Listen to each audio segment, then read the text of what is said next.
kuna these students wa Egerton Yeah. walikuwa wana sell fake papers, fake leakage. Okay. So it's 4 dudes. So Oh, okay. kuna Kevin Anunda Mogaka, Francis Monyara Ogata na Bravin Osando Ombongi. Yeah. Yeah, which kwa se kama sisi Zach, this sounds like an Iko Nini diaspora group. Because hizi ni majina zote za Kikisi. Ajua funny enough like Iko Nini waga imenini with Kisis in America. Like waga hao ndio biggest supporters. So nikiona Mogata. So kitu funny ni the fourth dude has already turned state witness. Do you know how much they scammed? They scammed 4 million. 4 million. So walikuwa nadanganya ma parents that they can get leakage ya KCSE. But the fourth dude has turned state witness. So if you hear that the fourth dude is called Makarios or Ouma, just know that's me, man. Because that's me. I'm a bitch. Mwambia guy to like, I was not born to be a criminal. I turned state witness so fast. Yeah. You? Would you snitch? No, I don't think I'd snitch. Okay. Yeah, They're honorable people out here. How much were the parents paying? I don't know how much they were paying, but by the time walishikwa walikuwa They sha had scam 4 million. Oh my goodness. With fake papers. Like had they told us how long they'd been doing it? I don't know, but I know the exams are soon. Sindio? KCSE ko soon. KCSE ko soon. So I think brains can make you money. Yeah, brains can make you money. Oh man. But now the question, the reason why nilikuwa nataka hii niko na taka tu kujua story ya state witness. So this is it. You have your friends. Yes. After this faking, maybe mnaweza enda 7 years in jail. Wow. Sindio? Let's say I'm saying. Yeah. I'm Okay. saying. Okay. It's an example. But you can snitch on these people. You go free, and everyone gets 7 years. What are you doing? Ama even 7 years yako iongezwe juu yao. Yeah. So achape 9 each. What? Instead of 7. What are you doing? Are you snitching or are you being honorable? That's a tough one because if they are your friends. Yeah. What? That's a tough one. Like now you have to let them down. Kuwasaliti, you have to betray. That's betraying them, you know. Yes. Maybe he was from the lineage of Judas or something. But walisaliti Yesu. Kwani wewe ni nani? That would be super bad. I mean, Yeah. would I? Zach, Would I think. 7 years ama friends? What? To be honest, I think I'm snitching only because I know I wasn't part of the... Because I'm not getting myself in that situation in the first place. Azizi, nakwambia sasa umejipata kwa hiyo situation. That means I was not involved. So I'm snitching. Like, nigga, I didn't... Zizi, ulikuwa involved. The guy was involved. Ulikuwa involved. So, like every muliplan kila kitu. But now you've been given a way out. Like, si lazima uende jela. Wewe tuambie tu kile mlifanya. Alafu usiende. I won't be able to... It's a hard space. I don't know if I would. Wazuri. Mwambia guy to me I was not born to be a thug. That's what So I'm saying. me, Like, I wouldn't even find myself in that situation. But if I find myself in that situation, it means kuna watu watatu walifanya makosa, but tukashikwa watu wanne, and I was not part of it. So nikasema yenyewe mimi hao ndio walifanya. Yeah. But I think most guys would, you know, like everyone for themselves, you know. Yeah. So I think most people would. But me, I don't know, because you're honorable. Yeah. You are an honorable member. Because these are your friends, you know. Maybe you've shared memories, what. Because even if I would... But they can share new memories in jail. They themselves. Now the three of them. They can share memories and be like, fuck that dude. Me, I'm free somewhere. Like, ni ngumu sana kukata hiyo freedom. So most likely everyone will snitch. I'll also snitch. It's just that I know it will fuck me up. Yeah. Because it reminds me something that my wife asked me yesterday. She was asking me zile that if I was offered $50 million and for this $50 million I have to throw my mom in jail for 1 year, would I consider it? Oh my God. So in a Kenyan jail, not American jail, would I consider it? $50 million. I wouldn't. Would you? I wouldn't. Would you? No. Hey, your These guys are mom. lying. Your mom. No, I'm you people not are lying. You people are lying. I wouldn't. Skiza. A Kenyan jail, my mother is not getting raped. Skizeni. Wacha nipatiane side yangu kwanza. Kenyan jail, my mother is not getting raped. Sindio? Yeah. She just, the only thing lazima pigane na chawa for 1 year. And then after 1 year, I have $6 billion to make her enjoy her last years on earth. Okay, then if it's that It's way, not like she has so much. She's old. Yeah. She doesn't have many places to go. Let's be realistic. okay, but if it's that way, then I'd sit down with my mom. and I love my mother. Yeah, of I course. love you, man. Like guys, we love our mom But so much. 6 billion, like this is your whole legacy. We'll start a school named after you. We'll start what you spend your final years somewhere on a beach, sipping sipping pina coladas. Hey, 6 billion. I think, nyinyi. I think we'd sit down. You know, Yeah, I've never had that kind of money to know yeah, how happy it will make me. Yes, they say money makes you happy. yeah. I don't know how happy it will make me. Yeah. But I know how happy I've been with my mom. Yes. I know how, like, no. Yeah. Because we discussed it, and then I think we are an evil family. Because both of us are like, yeah, okay, I think we do it. The dude were like, no, because dude, it's a whole different equation. American jails tulikuwa that's out of the picture. Yeah. But Kenyan tulikuwa like hizi ni like tufanyikanga remand. Saizi ushasikia? Yeah. Ulisema usha visit jail? Yeah, kuona Buddha, yeah. So it's as much as you remove the rape, remove everything else. Yeah. I was in a high school that to me I consider like 50 times better than jail. But if you told me today I have to go to that high school for another year to be able to be like successful in life, I'll be like, fuck that success, I'm okay. Because kuna lifestyle ingine ukiishi, it doesn't matter how much money you get, it just you don't feel. Okay, I guess I'm an evil son, because me I had to consider it. I'd actually sit down and be like, okay, he's 6 billion. With your mom's consent, if you've sat down and you've communicated enough, and you've talked. Now the funny thing is, if I was asking my mother, she'd say yes. She'd say I'm going to jail. That's how much my mother was such a sacrificer. She'd actually literally take herself to jail. That's my mom. She'd be like, fuck this, I'm taking myself to jail. If my daughter threw me to jail for 1 year and she ended up with 6 billion, I'd still love her. I'd just say it's the life. But jealous a wanaume, hey man, that's a no-go zone, man. Yeah, I know. I'd want her to just give me a go ahead, so at least nitumiaita ingine kwenda gym and trying to learn how to fight. Yeah, because for men it's worse. It's worse. An American jail is out of the question, whether it's female or male. Yeah. But a Kenyan jail, because like tupia mnasahau, do you know how many innocent people are in jail right now? A lot of people. Remand. Yes. Remand. Must be many. So every time unatokaga kwa hao ukienda shughuli zako, there's always a probability you might end up somewhere in remand. And in that remand, before your case starts, you can stay in that remand for how long? Nateki. Yeah, so it was an interesting conversation. Just interesting to see how. I think I'll ask Akina yeah, this same question. Mekata hiyo swali. Mwezi consider 6 billion 1 year, not 50 years, 1 year. Sending your mom there without her consent, that's no. I've lived in like very different levels of poverty in my life. Yeah. To know that nothing much is going to change like a lot of money for me. Nothing much. Yeah, me it's a whole legacy, man. It's like it's you'll never see your legacy.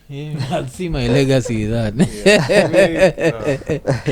Oh shit, that was the day. But hii swali lazima nitashinda nikiuliza watu, because there was that question that I found to be super interesting. Alafu sasa before tukam kwa story zako, pia kumekuwa na history, kuna a condom shortage in Busia.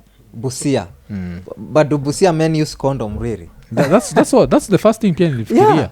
Does they use, like these guys have huge, I don't know what. So does it big dicks?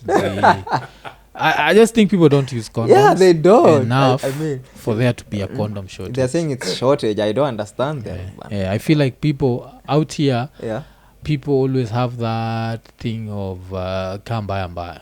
Najua. Yeah. We've all been there.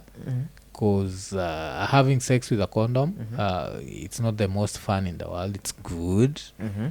but it's not the most They've fun. all been there, but I've not.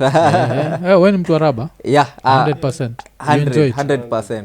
Yeah, you never risk. Not that I enjoy it. Maybe I enjoy it to some extent, Yeah, but I've never gone without it. yeah, Yeah, then you are still a virgin. I've You've never gone without it. Yeah, all my life. Then who are you sleeping with? I Who are you sleeping? Unajua musemaga like if you've never decided like I'm risking everything, yeah. then you've never liked that girl. Okay, I've been in that situation one point. Yeah. Like I ran out of condoms and the chick was like, I just sent a row. Yeah.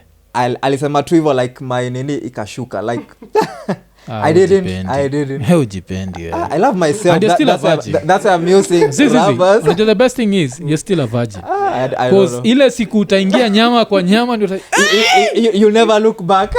utapiga nduru like I remember I was telling one of my friends the other day I've never gone without CDs and it was like, what, really? Like I can't. are you serious? And who are you sleeping with? Because the reason I'm asking that is when we sleep with women using a condom, Yeah. if we are to be honest with ourselves, we are more worried about pregnancy than disease. Because if I told you this girl is HIV positive and I gave you a condom, would you enter? Me personally, I wouldn't. I'm Zach, just being would you? honest. No. If I told you this girl has syphilis and I gave you a condom, utaingia? No. So it means sutumia raba jia pregnancy, it's never about disease. Because if you knew that woman is sick, Yeah. utakuwa umeshikwa siingia hapo. But you never know. But again, you know, Unapatiwa condom. you're using rubbers for precautions. It's you know. like It's- usually a sense of Yeah. it's like You lie I to don't know, yourself. I can't explain it. Uh-huh. Vile watu husema sangine unapewa placebos unafikiri umepona je hizo dawa cause they give you that sense of Yeah, I know. So I know. so for someone like me my explanation has been the same. It will never change. Like of late I've not been in a like serious relationship with one person. Yeah. So there's no way I'm doing wrong with these bitches. Of I'm course, sorry. exactly. Now So- Zach is talking. Yeah, you can't. Mimi. I've had my fun back then. mi nilikuwa nani like back in the days of course majuzi after suffering homa I'm like nilikuwa naishi vibaya bwana. Kuna vile homa imenitandika majuzi nikaona like vile nilikuwa nafikiria naweza survive ukimwi. Now you Sijui. see, exactly. So for But- me, the only thing that fucks me up with that whole condom shit is shit is getting expensive. I've been like, seriously, someone has to come up with a better. But I Lakini unasahau ni Government provided, you know those free ones. Somebody has to come up with a proper Zach. free one. gonorrhea is more expensive. the free one, the one called Sure. Yeah, Sure but, company. Hey, these shits are expensive. I'm thinking gonorrhea has to be more expensive. Man. Yeah. But you know what Zach is saying is truth. Yeah. You know, like Of late, these shits make too expensive. yeah, you know, like when you are with bitches, you have to use the rubbers. But again, if you're in a relationship with this chick and you understand each other, I mean, Also, you you've can- never been in a relationship? the last relationship I was in, it was around 2 years ago. Na mlikuwa mnatumia raba hii time yote? Yeah, I was, but with that chick, if you told me to go raw, maybe I would. Mi unajua naweza kuja hapo ni watandike ati nikuja na nyahunyo ati we are in a relationship and what we use rubber in the time when there is those instant tests. Sini mko kwa time ya instant test where you can just go and test instantly. Yeah. Nyi mnafaa kuchapwa viboko. Why? I mean, everyone have their own preference. Lazima. Kwa mimi nafaa nikuja niwachape for not using one. Hakuna. Because these instant tests, things zinaweza kudanganya to some extent. I think. Azi. Just go and get Patiwa watu tested. kwa kona, tukul- Because- ni line ngapi? 2 positive. Sasa What about the people taking antiretrovirals? Yeah. Reduce kabisa. Uh-huh. si kazi zimereduce pia inamaanisha huwezi shika virahisi. Huwezi shika viral load yake kama iko high. But sasa nini, let's go back to that instant test. So Mr. Mbuthia, Yes. a girl is like, let's have this instant test before we have sex. Yes. Either way we are using a rubber. Yeah. Muna test and then she's like, oh shit, I'm HIV positive. Hey, Take the condom, let's do it. Will you? I wouldn't. You won't. Why? I So wouldn't. nakwambia like it's I wouldn't. if you're to be honest with yourself, Yeah. if you can hit it with a condom, you can hit it raw. More kama zetu si uendaga into like a deep philosophical nini before having sex. Like, So nakwambia like if you can hit it with a condom, you can hit it raw. That's my theory. That's why I always say don't like I've never thought it about like no. Yeah. Like a chick you just met, you can go raw with her. I don't Depends with how much I want it. Like, but during hizo siku zile nilikuwa naishi na live dangerously. Yeah. The people I met on the first day and went through on the first day. Hey. You know, and I'm still here. The kind of people who've been like the front line. Me moja. I've always been, I'm not a conspiracy theory person, but I've always believed that the HIV numbers in Kenya are somehow inflated. Najua. Because I played so much in Russian roulette with my dick. Like, crack. Like, I played so much that if I didn't get it, someone else gets it, especially us wa kitambo. Us were like, they never used to leave the village, and when they left the village, they went a very short distance. Like, I'm like, dude, how many women have you slept with? If they tell me their number, I'm like, dude, Yesu alikukosea buda. Like, I remember this community in Namibia. If you're a visitor, you are welcomed with sex. Yeah, with ladies, you know. You see yeah, now. So how you're welcomed is a venereal disease. I think that's why we'll be heading next week. See what? Like a bag. Yeah, una welcome with a venereal. Yeah, free sex, man. Yeah, you see. So yeah, so kuna hiyo je, lakini imani kwamba you are still a virgin, man. If you've never hit it raw, I've never. Because it's a different feeling. Yeah, totally different. First of all, rubber 9 times out of 10 it dries up super fast. Yeah. So you'll need lubricant. So na lubricant unakuwa na lube. No, I don't use lube. So but I have many rubbers. You see many rubbers. So you want to say kale kanini kidogo kana keep nini lubricated? No, so but after some time you change hurting people's daughters. Just that's number one. So you need lube. Number two, it's just not the same feeling. There's that feeling hapa naweza kufa kesho lakini that feeling is different. Why do you think people are dying in lodgings? Jona cheza nini hiyo feeling naweza kufa kesho.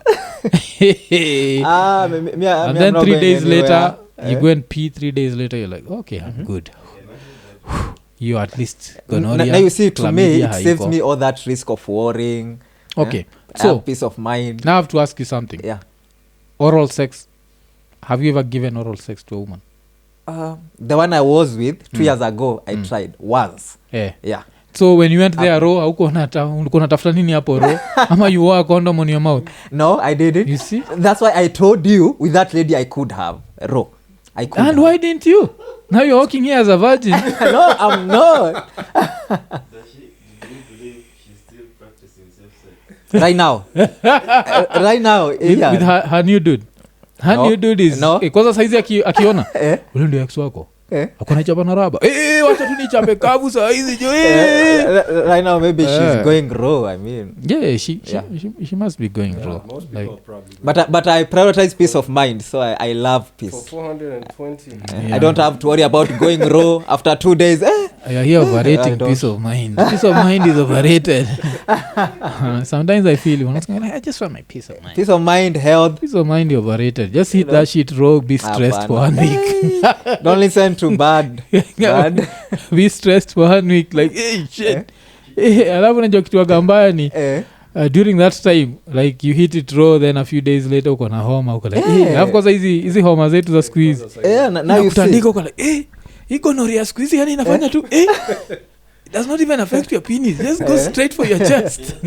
Now you see me, it's saving me from all that trouble, all that thoughts, overthinking. Because after you hit it raw, I'm sure you know, like for the next few days you are panicking, you don't know. But then comes the issue of if you are living your life too safe, are you actually living? And the reason why I'm asking that is I remember like a few years ago there was this girl, I think she used to work for KQ. And she used to love cars. Like if you went to her Instagram page, it was just her in cars and cars and cars. So eventually she crashed with a car. I think akitoka masaid za Utawala. Ended up chini ya lori. With a convertible. But if you went to her page, this girl had been to so many countries because of her KQ job. Yes. And I think she had some money. Maybe she was coming for money. Yeah. She had like all these cars that she'd enjoyed. So the question is, did she live a full life? Because she died in her 20s. Compared to someone else who's 90 and lived very cautiously. Who has lived more? that has to be the question. I know it's a philosophical question, Yeah, but and it's a hard one. because the question is, what would you rather have? A short life full of a million experiences, or a very long life full of very few experiences? I'd be honest. I'd go for the very long life with very few experiences. Okay. Yeah, Is that personally, that's what I'd go for. long life, few experience? Ah, fuck that shit. Ask man. the Mwaf, there's Yeah. a motherfucker on a bed right now Mm. who has suffered his whole life, Yeah. Yeah. and they are trying to save him, and he wants to be saved. And Yeah. he's lived for 70 years. He still wants to live. Yeah, I know. I know. Yeah. Life is. Yeah. Exactly. You see, the worst thing about life is this. Yeah. Because even as I say that, living safe comes with zero guarantees. We know that, right? Yes. Like you can still die before someone living dangerously. Mm-hmm. So since life comes with no guarantees, I then feel like living too safe also. Because like you've denied yourself good sex. Just because you want to live forever. You'll never live forever. Death will still come for you. But you know, I'm not dying young. You know, You don't know when you'll die. No one knows. when no you'll one die. knows, but I know the plans God has for me. Okay, well, that's where you lose So- me. But Yeah. what I'm saying is, Yeah. Yeah. I've tried my. If something happens, fine. But I've Yeah. tried my best to like steer myself in the From a direction venereal I want. disease. Yeah. Yeah. I love most venereal disease won't even kill you instantly. Yeah, but the pain. But, but you know, soon I'll get married and enjoy, you know, raw yeah, sex. you're still young. You still have time to. Ingekuwa mimi ndio nasema Yeah. I've never had. Enyewe we people. Zach, how old are you? Hiyo tungekuwa worried saa hizi hapo. How old are you, Zach? I'm 46 years old. Oh yeah. Okay, that's fair enough. Yeah. So I'm But good, see, like- mi lakini kitu lazima sana niulize Yeah. Mbuthia ni. Yes. So like you are here waiting for the wedding night now to go raw on the wedding night. Yeah, I'm romantic. Yeah, like you're living a The boring love life, thing, man. man. Like damn, dude, that's a boring life. No. Like I've been an introvert all my life. Yeah. Mimi like This has nothing to being an introvert because I think tukihaviko we were having this conversation with ilikuwa Natalie where I was telling her like I'm an ambivert. Yeah, I think she's the one who posted that. Yeah. An ambivert is someone who's an introvert in some situations, extrovert in others. So when I'm doing the podcast, Yes. I'm more of an extrovert. When I'm out there with my friends, I'm an extrovert. When I'm in new crowds, I'm an introvert. Nacheki. When I'm in new pussy, I'm an extrovert. Oh shit. Because I'm going well out. Nacheki. So see. So according to me, this girl never lived.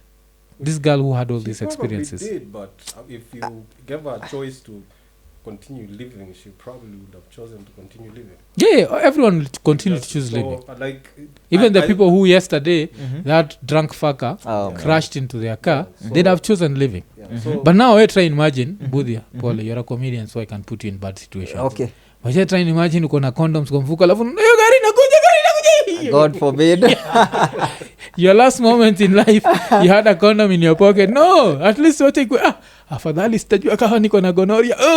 Alafu he leave the world. God forbid. You see, like it's you have to enjoy. I don't that. think she enjoyed life.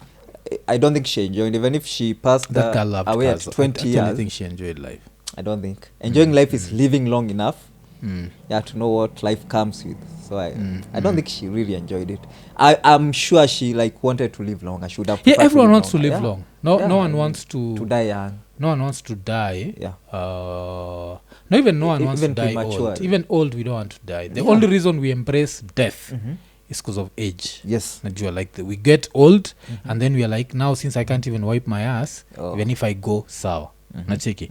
But otherwise, if we could stay young, if we looked 100 Yeah. and I looked like this, I'd not want to die. You know, like Nacheki. like there was this movie I was watching while I was a kid. At that time, I didn't understand what it meant, but now looking back, I understand. Like there was this movie, there was this witch that she was growing old, and she would take this medicine to maintain her being young forever. Yeah. So she would come and like siphon the spirit out of young women and remain young forever. Yeah. So at that time, I wouldn't understand what was the importance of that. So you know? let me ask you, would you do that? Eh, If right now you discovered Yes. that if you can get little babies, like unaenda tu palika Kenyatta, and you take 1 year from think- that kid. I think at the expense of other people's life, I wouldn't. But Yeah. if there was something better to That- do, I would. If you just see hamui hakufi immediately, but you're taking 1 year from their life. So if they're supposed to live for 2 years, they're dying. they're dying when they're 1 year old. Everybody wants to live Like young, every kiss umepatia mtoi mdogo out there, yeah. you take 1 year from their life. You can never take more than 1 year. So if this motherfucker was to live for 95, now they're going to live for 94. That's being unfair to the kids, I'd say that. Yeah, that would you? Okay, that's a different one. Yeah, it's unfair Because to the the way you kids. said it, I was imagining sucking. That's unfair to sucking the kids. life out of Yeah, if there was a better scenario to that, to remaining young forever, I'd go for it. Alafu Not have you that noticed Mbuthia, umenotice issue yako ni philosophy tu. You've just gone philosophical. one. Maybe I'm a philosopher in the future, who knows? Yeah, we've gone philosophical Yeah. because that's the question. See, the reason naambia hivyo ni Yeah. like we love youth, we love being young so much, we love being energetic so much that everyone would want to live for as long as possible if they could stay young. Yeah. So I think like sisi wote who embrace death cause ikifika level now, acha tukupanguze, yani bubu imeenda mpaka unajua you're so old, you're being treated like a That's kid. a stage no one wants to reach. You know, it's Pupu imeenda kwa terrible. makende, wacha tupanguze pupu. See, you're like That's so shit, gross. let me just die now. You see, Yeah, but yeah. as long as there's nini, I think we'd all want to live for as long as possible. Yeah, so Yeah, that's why. everyone would. Yeah, so you wouldn't go out here kissing babies. No, I wouldn't. You're lying, man. I wouldn't. Zaku I may wouldn't. avoid your swali. Yeah, because it's Yes, that means you'd go there kissing babies. Yeah, you see, probably. like, motherfucker. Yeah, 'cause I That's so would evil of you guys. Sa shida ni ule mmoja utakisa afu dead immediately because that kid had less than a year to go. Oh shit. Oh man. Yeah, that would be some shit, Yeah. man. So that's Iko Nini for we talk a lot of shit. We are not out here kissing babies. Yeah. Yeah, so we're out here kissing ladies. yeah, oh shit. Someone even kissing using condom lips. Ama ni lips It's the best condoms. feeling ever. Uko hapo uko tayari hata kwanza kutumia lips condoms. Because you know you can still get herpes through a kiss. A kiss? Life, yes. Mouth to mouth.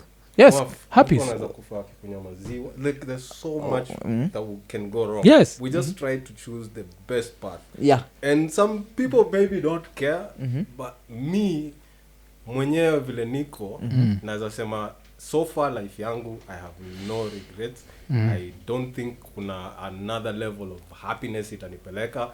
I think I'm okay and Yeah. vile niko nikiendelea hivi hata mpaka nikuwe 90 Yeah. vile niko sasa Yes. hivi with every struggle I'm going through with every Yeah. I think I'll be okay. Yes, Okay. haitakuwa a very big deal to me. Yeah, which I understand. Yeah. understand. So in Mi for lakini ile design I'm looking Zach, for, hata useme nini mi still don't understand it dude. You That can as never he- understand me.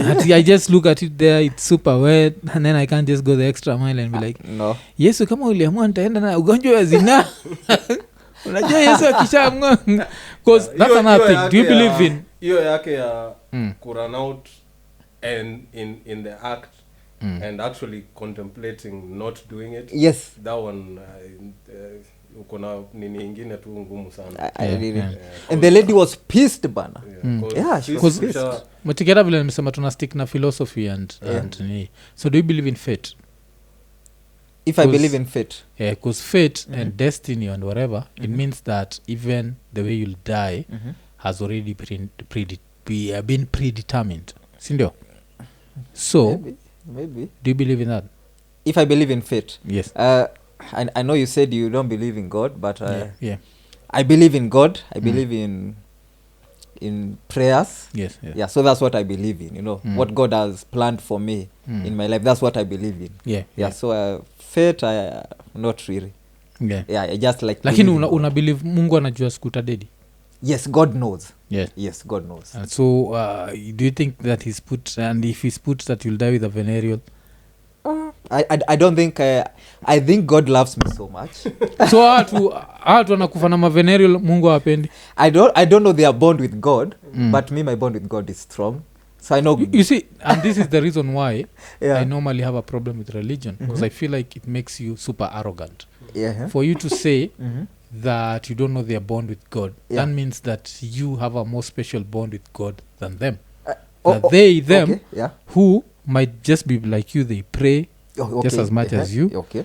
They give their 10% tithe, but then they have gonorrhea to contend with. That means and the gonorrhea cannot be just cause unajua gonorrhea pia hizi kuja na usharati. Kuna gonorrhea inaweza kuja na wife wako ndiye alikucheza. It's not you went looking for it. Another thing, gonorrhea ingine inaweza kuja na you just an innocent dude. You went to someone's toilet, decided to maybe take your dump there, and they did not flushed, the bacteria had not disappeared from the system. Like a little one jumped into your asshole, now you have gonorrhea. Like fate can fuck you up, especially syphilis. That can happen with syphilis. Yes. So does that mean that they don't pray as much as you? No, it doesn't mean. It doesn't that's mean why that. that's my problem normally with religion. Yeah. I feel like it makes us feel like we are more special than the other person. You don't feel I when you say that, you don't see the arrogance in that statement. I didn't see the arrogance. Yeah. But I also meant like when I said I don't know they are born with God. I don't know if they pray, if they tithe, if they do what. But if they do that and they still die from venereal, and I don't know what I can say about that. Maybe it's what that had been planned. You know? Okay. Alafu, I don't know if this is true, but nilicheki kitu ingine that the Pope said that even nuns and priests watch porn. Did you see something like that?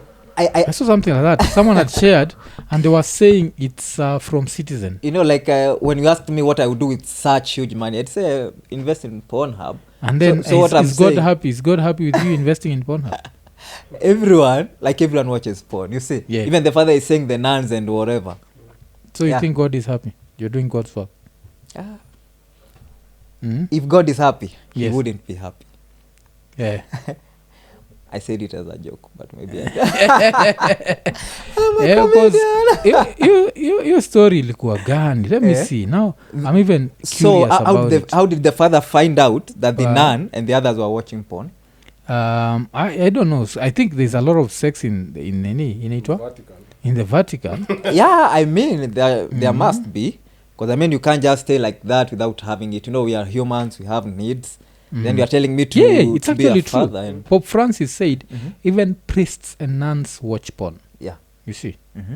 Alafu Pope Francis urges Catholic priests and nuns to delete porn from their phones. Wow. I mean that's the only way for them to like come all to enjoy their sex being lives, a nun and just watching porn. Now you have to go deal with that, just rub things there. Yeah, you know, like that's the only way they can satisfy themselves. Yeah. So they can't go out, they can't as someone who prays a lot, yeah, what are your views on masturbation? On masturbation? Well, I might be praying a lot, but I've not studied Bible study, or I'm not a pastor or anything. Yeah. But my views on masturbation, okay, this is my personal view. Yeah. I'd say it's not bad. Yeah, that's what I'd say. I mean, if which I understand. After you screwed a girl with a condom, you can go home and be like, I need this raw hand. You can go raw on your hand. Like I'd say most everyone, or 80% of people do it. At 98%. 98? 98% of people masturbate. Yeah, and the 2% have erectile, have a problem. Erectile dysfunction. They have a sexual disorder. Yeah, exactly. Like everyone, hata ukishikana na pop ametoka kujako. Because I think there's a feeling masturbation comes with, you know, which maybe sex can't satisfy. So I think everyone does. Yeah, hiyo ni yako hiyo. Me masturbation for me it's a stop gap. Yeah. There's that, and also sometimes like when I want to super last for long, I need to get that whatever the kids out. Yeah. Like watoto waende nje. Mzee na baba anaumwa na kichwa. Mzee anataka kucheza. Anataka kucheza. So vikichona mama. So kuna hiyo jo. So wacha sasa tubongeje comedy kidogo. Yeah. Comedy finally. Tubongeje philosophy jo. Yeah, comedy finally. Wondering, would you take your mother to jail? Would you kiss a baby and take away 1 year from that baby? Now let's go back to some comedy. Some comedy, man. Kuna joke moja ulipiga kwa ile show. Showmax recording at Brabant Theatre. Yes, ukisema vile wokatika when you go to places and they've written use the next gate. Yeah, please use the next gate. Yeah. And I found that shit to be hilarious because I've seen that shit a million times. Yeah. And I've never actually been annoyed and be like, what if I use this gate? What's wrong? This gate still takes me. Yeah. So Nini, ili kutake to your space ya kufikiria like what if someone actually used this space this so, gate instead of so you're asking what inspired me. yeah Yeah, a lot of us see that shit like Zach so ushaiona Mm. ushaifikiria kuinsist like I want to use this like this dude did a very funny joke with that in fact that's one of my favorite jokes. You know, we all have favorite joke. That's my favorite joke. So what inspired me, I was as usual I was boarding a bus this Friday on my way to Ouma, Lavington. Like we have open mics at Friday with Punchline Comedy Club. So on my way there, is it Alkodek Road? Yes 4 points there. 4 points there with Nairobi Women's Hospital, where I saw a gate written, please use the next gate. And it was a black gate. So I was like, wow. So this one, I'll put it in a joke. And I was like, we've all come across gates written, please use the next gate, you know. And I'm like, why? You know, why should I use the next gate? Why not this one? And I can see a gate here, you know. I want to use this gate. So I used it. Your style yako uli build aje, because your style is also super unique. Ati kama hiyo there's this gate here, I want to use this gate here. Nini yako waga like it's very that's it's poetic or my my voice like, or uli develop like wasogana ku influence comedians to use that voice. No, to use that style because your style is very unique. Like no one influenced it. I just got on stage and that's how I talk. I usually tell people that's how it happens. They're like, you know, like how some people say Beyonce, I don't know, Beyonce Sasha Fierce or something. She gets on stage and just something takes her. So whenever I get on stage, that's my accent and that's how it just happens naturally. So ushaitumia, but sao you've never used that gate because I think with your whatever I think with the joke you still talked about now actually using the gate. So I used it. And I told them, so all I can say the whole of that week I was at the police station to report the guards that released the dog on me at that gate, you know. Like how can a whole full guards release a chihuahua dog to chase me, you know. I was saying, you know, fuck those guards for disrespecting me by releasing a chihuahua, you know, while a German shepherd was right there tied at that gate. You know, I mean, if you are going to release a dog on me, at least give me some respect. Release the German shepherd. But that European come to the question. Let's now think about it. If you went to a place and they had 2 dogs, a German shepherd and a chihuahua, and they released the chihuahua on you, would you stand if and fight the chihuahua? If I would stand and face it, it depends, you know. If I find it fierce, maybe I'd run away. Because that Same here. because mi natoka mbio mi I've hata thought about it. Is you can kick it, and then once it's there, you just the shape just looks weird. You just don't want to be around anything. Unajua? You just have to run. You can't stand there. I think also what would fuck with you is kwanini wamerelease Chihuahua. it looks like something I can kick. And nini there has to be a reason. Why didn't they release the German shepherd? They released this one first. Ni hatari tu kama ile. So anyone utatoka mbio itakuwa Murife don't run. Utatoka hata kuna best sijui kama unamkumbuka Timo. Hakuna Timo wako na uto tu dogi tunakaa hivyo. Every time nilikuwa nikienda huko kwa wanashindwa mbona umsi anaogopa uto tu nani tu dogo, but me, it's a dog as me as long as nikiona hivi inani irritate. So ikianza tu kupiga tu mimi nataka kukimbia. Kama viatu hebu zitoeni hapa kazi mahali hapa. Alafu sasa swali ni ushaepishana dogi in real life? I have. At that time I was in Thika, you know. We were living in Thika. And my sister was with me. We were outside. So there was this kid, our neighbor, and he was standing with us. Then their dog came. So I panicked just like that and I started running. And the dog came chasing me. I remember I ran. Murife don't run. Murife don't run. I ran, bana. Afu konalia? Konalia? No, but I was like screaming or something. I was just a kid. So there were some guys seated somewhere in some shops. They scared away the dog. Whoa, you know, like stop. They scared it stopped. But I went and ran, nikaingia kwa plot yetu and I locked the gate. So I panicked. So it has never happened, man. Because that happens. And it shows you how we used to be fit as kids. Man, I ran. Because right now I can't even run from a dog. Right now it just catch up. Sasa mimi dogizi kini attack. But I still think disrespectful yani. Yeah, but I still think you'd run. You know, the adrenaline rush, the adrenaline just kicks in and you do crazy things. I still think you'd like put up with the super speed. Yeah. So uli grow up happy neighbor? This is a boy from Kirinyaga. Kirinyaga. Yeah, Kirinyaga. Kwa Waiguru. Waiguru na Gereshe. Yeah, so I was born in Kirogoya town. Huko ndo nilizaliwa Kirogoya town. That's where I grew up. Kasomea machuo huko. Siblings? Yeah, I have 2 siblings. I have an older sister and a younger brother. Wote tumeachana na 1 year. You know, like that was a marathon. Wazazi waliamua marathon. Which is good because normally the reason au fanya hivyo ni hawataki mtoia kuwe lonely. So there is that lonely aspect where exactly if you grow up alone, like kids tend to be lonely. Like even true. Have muchekaga sana because like my kid is always asking for siblings because no she's young. Hajui where kids come from. I think you have to deliver even if that's the work of the wife. So eventually when she discovers where kids come from, she's like nope. Stuck in so I think kuna kuaga na hiyo alafu pia I think financially like the parents wanaweza ipanga wajue after time education we'll have to save papa malizane na wote so I think kuna hiyo advantage but one time I asked my mom why was it like that like waliamua marathon you know twa you know and she was like so that they could concentrate on the ministry you know like I was born I found my dad a pastor in my life Okay. Yeah, so my mom said they did that so that they could concentrate on the ministry. Okay. It makes sense why you need. That's why you bring up God. I think where you are born, it depends on how you take life. I mean, if you are born and you find your parents are witches, you become a witch. If you are born and you find your parents are atheists, definitely you're going to be an atheist. Okay. So my parents were not atheists, so they loved Jesus Christ. Me too ndo nilipotea njia. Like that madam, ule atheist alimlipia mtoto wake school fees and the madam was thanking God, you know, so there's that irony. So like she died.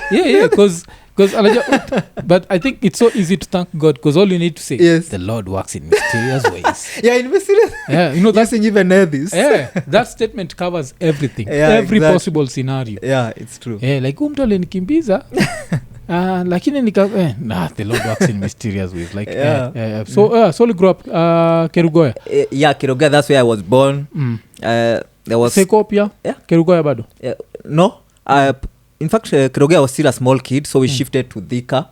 After Thika we shifted to Muranga. So Muranga I was in class 4. So from class 4 to class 8 that's where I was in Muranga. The childhood memories, plot mzima tulikuwa watoi. Would sing to Boomba Train, like the whole lyrics to that song, the whole plot mzima bana. So that's why I made the childhood memories bana. Muranga town. Yani watu waocha mkumachoma picha hiyo. Plot mzima unaimba ngoma moja. Boomba Train, you know, boom boom ba, the whole of it. Tunashikisha basi. The memories bana. Na Seko? Seko I studied in Lower Kabete. Cause Muranga after I finished my class 8, we now moved to Kite. We moved to Kite Kitengela. So up to today I'm still in Kite. So high school I studied in Lower Kabete, Pastor Wangige, Kerangari High School. Well, never heard of that shit. Kerangari. Like their school motto was Kikuyu. Funny thing, I don't even remember the motto, the school motto. Vilani vile motto wanga inaandikwa in Latin. People just went they went Kikuyu. Gwashine jagamani. It was Kikuyu motto, school motto. So I started. So kubuki school motto. Akisikumbuki man. But that would be such a good idea. Because kuna organize school mottos in Latin. I find it to be bullshit. Because if Latin is a language that went extinct. Why the fuck do we have all this? But kubuki school motto. That would be such an easy. The only thing I remember is kwa tunakula mandizi na mayai. So at least I remember food, but the school motto I can't remember. Keragari High School Mode or some shit, I don't know man, like the toil of today will be the nini of tomorrow. Okay, I don't know. That would be whatever be that was. Alafu ulikuwa nini chuo, ulikuwa mtu madrama? No, mtu comedy, like this comedy whatever ilianza when after high school? Yeah, after high school, because in high school I was like this is just an uptight guy. Yeah, I'm not going to drama, I'm not participating in all these drama activities or what. Yeah, so talent in comedy I came to realize much later in life. No, well I was 28 years, imagine. Okay. Yeah, so it's never too late, you know. The moment you realize your talent, you can realize it and go ahead and change your life. It seems you are a late comer in a lot of things. Late comer. I see you, man. You're late comer in a lot of things. But it's never too late. I mean, the others who realize their talent at 40, I mean, they go ahead to change life. And it was during COVID time. You majuzi tu? Majuzi tu at COVID time. You've worked on your art because siwezi kudanganya like the first time nilisikia juu yako I think ilikuwa from wife. Wife alikuja the first nini Showmax recording at Liwiliki auditorium. Yes.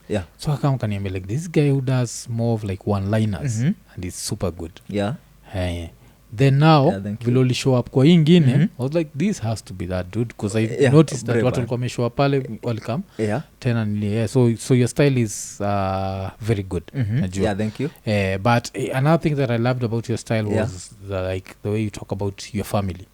So ulikuwa unaongea juu ya for example the way when your brother stays out late for long. My younger brother. Your parents get concerned. How mwechana gap 1 year each. 1 year? Yes, my sister, my older sister, me, yes, like one sister ali move out. Sister ali move out. Yes, akaolewa. Okay. So tuwe na bro wako gap ni 1 year. Yes, 1 year. Lakini juu yani kitenda memba. You know how younger siblings are like favored in the family. It happens. Because I used to be the youngest dude. Oh man. So I think I was favored. Last kid. I was the last kid. So I know kuna privileges. But ile yako nilifaindikiwa super funny. Like even one of the things ulibonga juu yake ni the way you are. Is it your dad who addresses you as Mr. Waweru Mbuthia. Like that's how I knew I was getting old in my parents' house, you know. Like they would call me Mr. Waweru Mbuthia, you know. Utahama lini. So eventually ulihama kuzumesema uko Kitengela bado. I'm now living in my own place. That's your young bro? My young bro moved. Also. He also moved. I just felt ashamed and he was like I'm going to move up. But nini so your experience so uli move out ukiwa how old? Around 28-29 there. Damn. Too late. Paro, man. Literally a late comer, man. Late comer in everything. I stopped living with my but yango iko by choice. Okay. But stopped living with my mom at 19. 19 years. 19. Wow, that's high. But now like mbele yangu kulikuwa na like our oldest bro who was alikuwa ameniachana 4 years. Okay. So he was 23. Wow. So at 23 our mother just left. Fend for yourselves. So kuna 23 huo bro alafu mabro wangu wako 21 alafu mi hiyo time niko 19 and this woman just pretended she's coming back and just went Ocha. Alitoka tu zile za anaenda Ocha na narudi and she never came back up to today. Si ndio? We were like zile za tuna struggle na rent. Love you. He's not concerned. What? Then eventually you ask her, she's like, you are grown men. I knew you wanted girls. Oh man. How are you going to learn about life? So that was hard.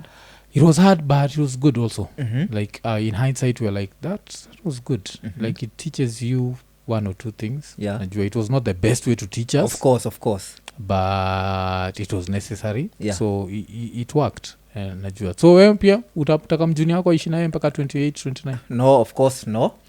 Of course you like want them to move out maybe around 21, 22, 23. So no one surely move out from aparo wako majuzi tu? I'd say it's majuzi. Well I was 28, 29. But at least I moved out. Now I have to catch up with life. So nani ametafuta hiyo kera gari high school? Oh my goodness. We bere ya hinya. We bere ya hinya. We bere ya hinya. Bere ya hinya ni hard life ama? We bere ya hinya. Hinya it's like now they are saying no rejama werevu iko mbele ya nguvu. Cuz hinya ni kwa najua ni. Hinya ni nguvu. Oge ni nini werevu.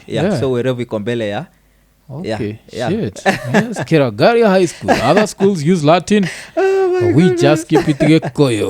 Oh, thank you. Oh. Yeah. Yani mpaka ukasahau school moto yako. je. Nilisahau bwana man. Alafu ni Jack Kiragari. Yo si Jack ni ACK Kiragari. Oh, Lower Kabete. Unajua afu unajua hii chuo ni chuo most of the year nangeenda. Kuzuni mswa Lower Kabete. Who? Ian ni Oh, Lower yeah. Kabete. The guy from Kiambu. Yeah. Wow, that's awesome. That's awesome. Lakini hiyo chuo yenye imenichekesha. Yani sinimaanisha lazima kuna kachuo kakaujakani kale kakona nini aluo moto. Definitely. There has to be. Which is a good thing. Yeah. It's actually bad the fact that we have all this Latin bullshit. Najua because if it's not Latin, it's English. If it's not English, it's Swahili. So kuna hiyo nini. Maybe even in Kisii there's a school with a Kisii motto. Hapo ile nakwambia iko nini tu enjoy wa Kisii. Iko nini supported by Kisii yani. Kisii hapa they have us by the nuts. Just is it go like about kituliza. What's your opinion on Matiangi? Matiangi ni mzuri sana. What about Nyachai? Nyachai ni mzuri sana. Thanks Kisii for supporting Iko Nini. Tunaulizanga like unataka tuseme nini? Tusiongee mbaya. It's such a funny phenomenon. I'd actually want to know how that happened. But it happened. Like a lot of people who support us financially especially. Like the majority. Wow. And then it comes to the other tribes. Now you'll have Kikuyus, you'll have Lugos, you'll have Kambas, you'll have all these other tribes. Wow. But the majority who like go into their pocket, like percentage wise they're evil. Wow. I don't know how it happened. Just a funny phenomenon. Wow, man. What can I say? Thanks guys for supporting Iko Nini. You know? At the end of the day, of course, we are all Kenyan. Yeah, we are all even Kenyans. As we say this, we are one tunaisema from a positive ethnicity point of view. kind of way. Yeah. Because I think like kuna pia ujinga ile tumefika hii level ya how do you feel about that? Like unauliza mtu wewe ni tribe gani? Yes. I'm tribeless. I'm Kenyan. I'm team Kenyan. I'm Kenyan. Yeah. What do you think about that? I think when someone asks you, you're from which tribe, the first thing that comes into your mind is this guy is a tribalist or something. That's the first thing that comes to your mind. Yeah. So I don't know why someone would ask you that. Maybe. I think, but I think that's not the way to fight tribalism. It's like the way also Americans will be like, I don't see color. Yeah, color exactly. is there. Yeah, it's looking there. You in the face. Like this is a black person. This is a white person. So I feel like walking away from tribe haitusaidii that much. Yo kusema kitu kama like I am unajua I don't see tribe, I don't see blah, blah. I feel like it's bullshit.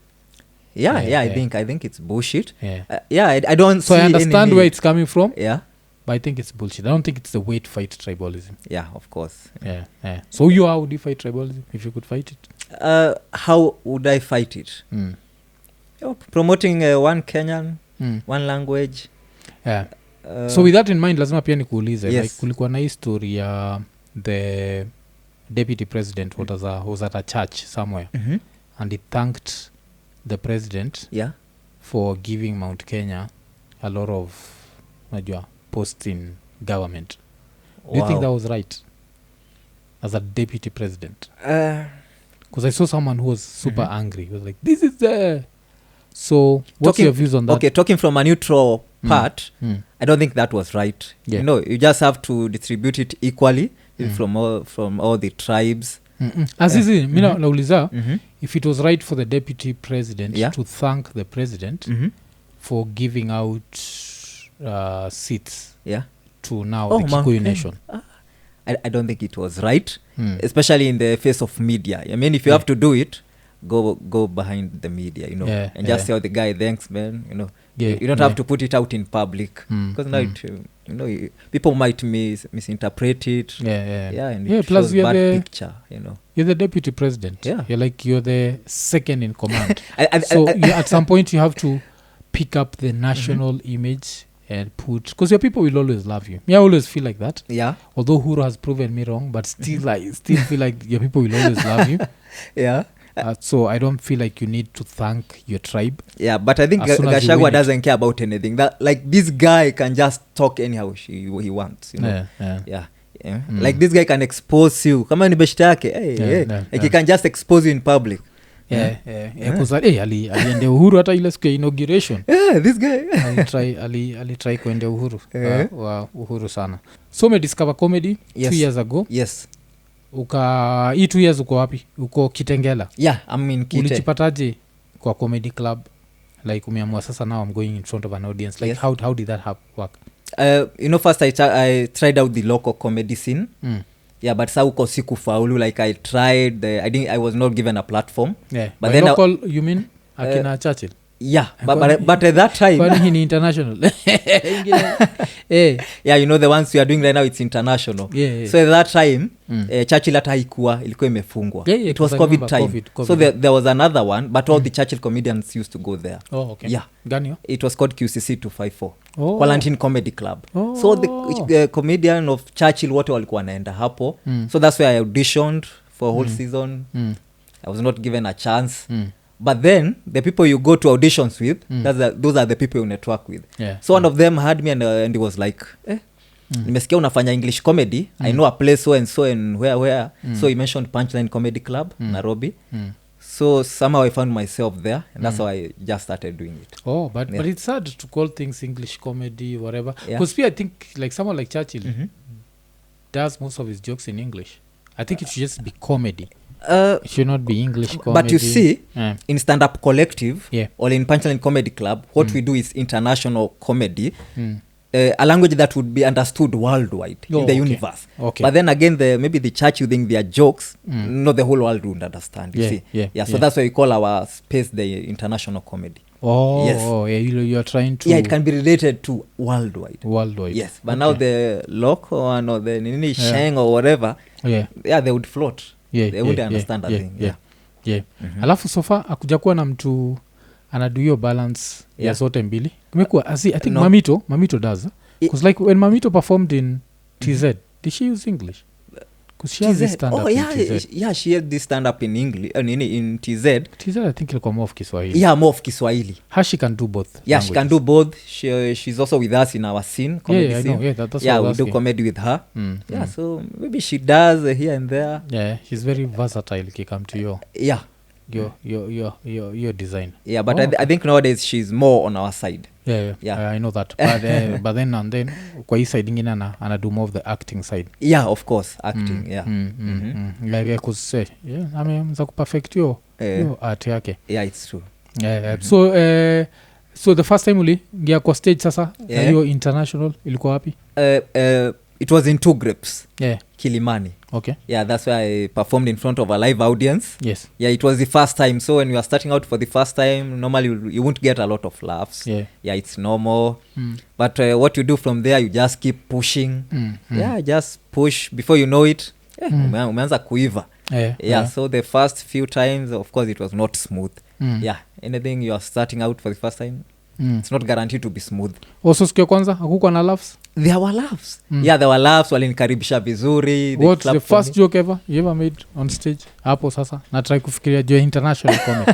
Now 2 grapes. Yeah, 2 grapes, the first joke that I ever made. I won't lie, I can't remember, but maybe I can remember part of the set. I was talking about my dad. Yeah, on was it Father's Day? How he approached me, and it was like, today is Happy Father's Day, and you've not posted me in your status. Who is your father?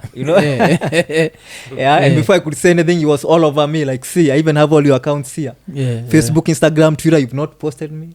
TikTok, Tinder, Snapchat, you've not posted me. I was like, Dad, TikTok. You're on TikTok. Snapchat, Tinder, of all places. Your mother should be worried. Like, hey. And my dad was like, who do you think is that old white lady you talk to every day on Tinder? I was like, what, Dad? How can you crush my dreams like that? But it's a funny sana ya Tinder.